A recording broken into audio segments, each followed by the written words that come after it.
بابر اعظم په شل ورځ کرکټ کې یو بله کارنامه وکړه. نور احمد په آی پی ایل کې د لومړۍ لوبې وروسته یو ځل بیا کېنول شوی. راشد خان د مارکوډ شا نیولې ده. ویرات کوهلي یو ځل بیا فورم ته راغلی دی او ګوجرات لوبډلې خپله بله لوبه هم وبایلله. د فری هیټ یوټیوب چینل خوږو لیدونکو السلام علیکم، ستړي مه شئ. تمه ده چې روغ او جوړ به واوسئ. خوږو لیدونکو که تر اوسه مو زموږ یوټیوب چینل نه وي سبسکرایب کړی، هیله ده زموږ یوټیوب چینل سبسکرایب کړئ او د زنګولې نښان له شرنګولو وروسته د آل ګزینه وټاکئ تر څو زموږ هره نوې ویډیو تر نورو وړاندې تاسو ته در ورسیږي. د سریلانکا او ایرلینډ لوبډلو ترمنځ د لومړۍ او تاریخي ټیسټ لوبې لومړۍ ورځ پای ته ورسېده. لومړیتوب وهنه سریلانکا پیل کړې ده.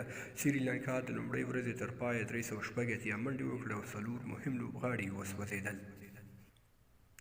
د سریلانکا لپاره لوبډلمشر دیموت کارنارتن 190 او کوشال منډس 140 تر نورو زیاتې منډې ترسره کړې. د ایرلینډ لپاره کرتس کمپر، مارکزایر، جورج ډکریل او بنجامین وایټ یو لوبغاړی وسوځوه. د ایرلینډ کرکټ ملي لوبډله د 2 ټیسټ لوبو لپاره سریلانکا ته تللې ده. دا د دواړو لوبډلو ترمنځ لومړی ځل دی چې یو له بل سره په ټیسټ سیالیو کې مخامخ کیږي. بابر اعظم په شل ورځ کرکټ کې بله کارنامه وکړه. نوموړي د نیوزیلینډ په وړاندې په دوهمه شل ورځه لوبه کې سلیزه ووهله او په دې سره نوموړي د خپل شل ورځ نړیوال کرکټ دریمه سلیزه هم پوره کړه. بابر اعظم د ګرځګیل د زیاتو شل ورځو لوبو د سلیزو د ریکارډ څخه ډېر لرې نه دی. نور احمد لکنوال په روانه آی پی ایل سیالیو کې د ګجرات لوبډلې لپاره لوبیږي. د خپلې لومړۍ لوبې د ترسره کولو وروسته له لوبډلې کېنول شوی دی.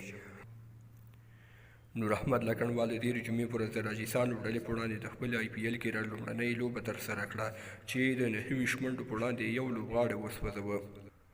نوموړی په بېګانۍ لوبه کې نه و اخیستل شوی.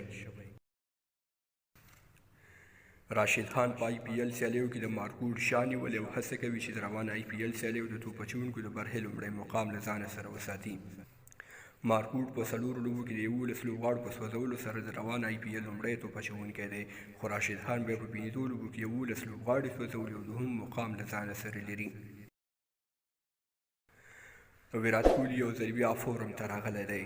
ویرات کوهلي چې د 2013 کال وروسته د کرکټ سفر ډېر پیکه شوی و، د تېر 2022 کال شل ورځ نړیوال جام وروسته یو ځل بیا فورم ته راغلی دی.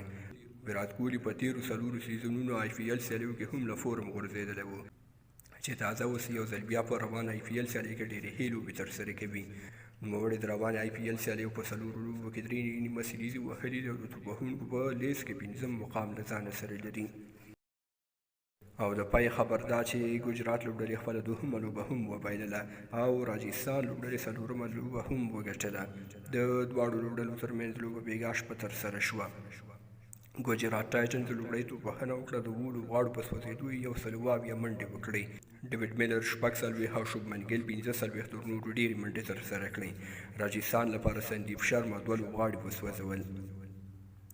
راجستان رویالز 190 منډو هدف په روسیې اوور کې د 7 لوبغاړو په سوځېدو سره پوره او په 3 ویکټو یې ګجرات ټایټنز ته ماتې ورکړه.